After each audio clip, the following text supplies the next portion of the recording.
Hi everybody, and welcome back to another episode of The Botanist Stuck in the Kitchen, Saturday night edition. What we are going to be making tonight for an appetizer is artichokes. And these are big artichokes. I mean, these artichokes are bigger than my face.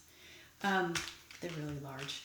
But I'm excited because artichokes are one of the vegetables that people get kind of fascinated by and a little confused by, and I just love them, especially this time of year. So we are going to go through what an artichoke is. Now, you probably have heard that an artichoke is a flower bud. That's kind of true. What it really is a collection, it's a head of flowers. Artichokes are in the sunflower family, which is also known as the composite family. And the reason that it's called composite is that each thing that looks like a single flower, like I got these dandelions from near my mailbox today. Remember, I'm sheltering in place, but I can go get the mail. They wilted a little bit, but each of these things, or imagine a daisy that looks like a single flower, is actually a collection of many flowers in one cluster. And that is what an artichoke is. And if you let it develop all the way, it would open up, and it's got the most beautiful sort of purpley, vivid purple blue flowers inside. I've got a picture. There we go. These are actually bracts. In fact, there are two kinds of bracts, but the ones that we enjoy and eat are what are sometimes called filaries, or sometimes called involucral bracts. I love that, involucral bracts, because they make up what's called an involucre. And an involucre is the collection of leaves that do what we call subtend, or they're underneath the collection of flowers. And if you're going to prepare an artichoke, one of the first things to do, because this was growing up on a big stalk, and it is really meaty, and down in there is the heart that we all love to eat as well, and so do insects. And so I like to pick up an artichoke and kind of assess it, peel the leaves back a little bit, and look for insect poop, which is also called frass. Frass comes out of the bug's butt, and I did find a little bit of frass on the outside down here, but I don't think that I'm going to actually surprise anybody on the inside. But when I get this completely prepared and ready to steam, then I usually wash it in the sink and kind of open it on up and get the water down in there. And then sometimes if there is something in there, it will float out. And then it's not a bad surprise while you're eating your dinner. Okay, so these, on a lot of species of or varieties of artichoke, are heavily defended against, probably not insects in this case, but maybe something else that might come up and try to eat this nice fleshy thing, and there are these points at the top. So what I like to do is to go through with just a pair of shears and cut those off like this. And I go around and you can't see it. I go around and I just cut all of them off like this, and you don't have to cut all the way up to the top, because we're actually going to trim the top. And the ones at the base, I also just kind of peel right off, because those aren't going to be good to eat anyway. If you've never eaten one of these, you're in for a treat if you have one. But what you do to eat them once they're cooked is you peel one of these involucral bracts off, and you dip it in some butter or olive oil or something like that, and then you pull that nice fat fleshy base through your teeth like that, which is really great.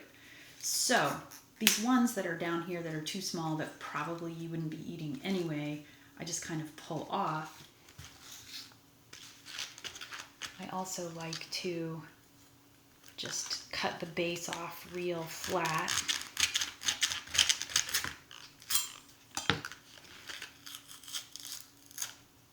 So that it stands up in a dish so that you can just go around and eat it.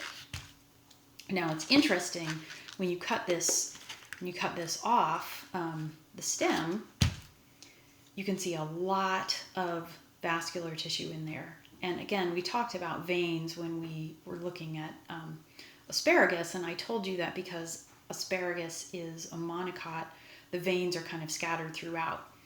In this case, you might think that the veins are scattered throughout. It looks kind of similar, but really what has happened is because you have so many of these bracts all bunched together and each of them has to have some veins, you just have a lot of veins running up into this structure. And remember, those veins supply the developing artichoke with what it needs. And of course, the whole point of flowers is to make seeds and for reproduction. So then I like to just cut this very top off because you're not really going to be eating the top parts of these anyway.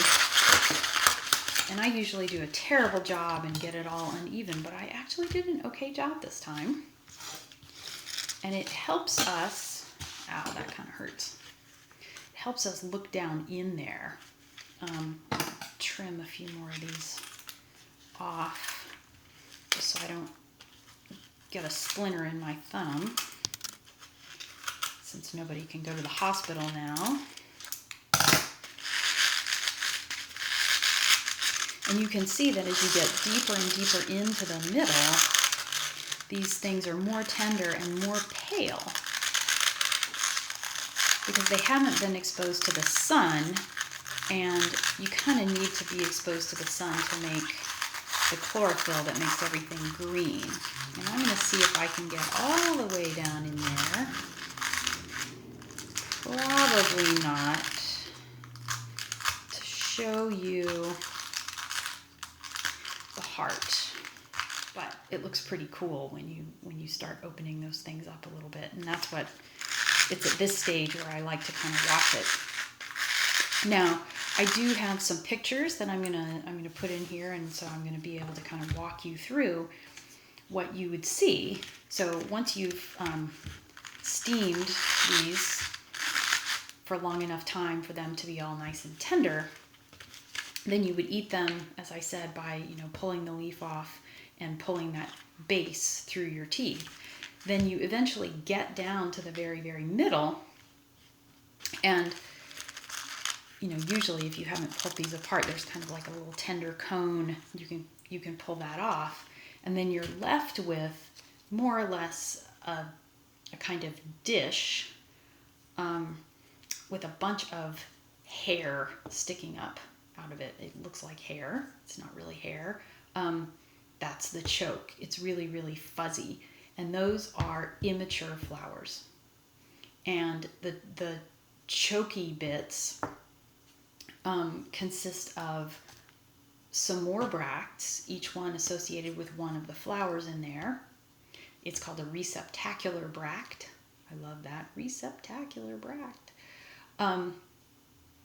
Is associated with one of those flowers, and when you just pull those off, then the receptacle, which is what all of those flowers are embedded in, is the base of it. And that is really, really delicious and wonderful in butter.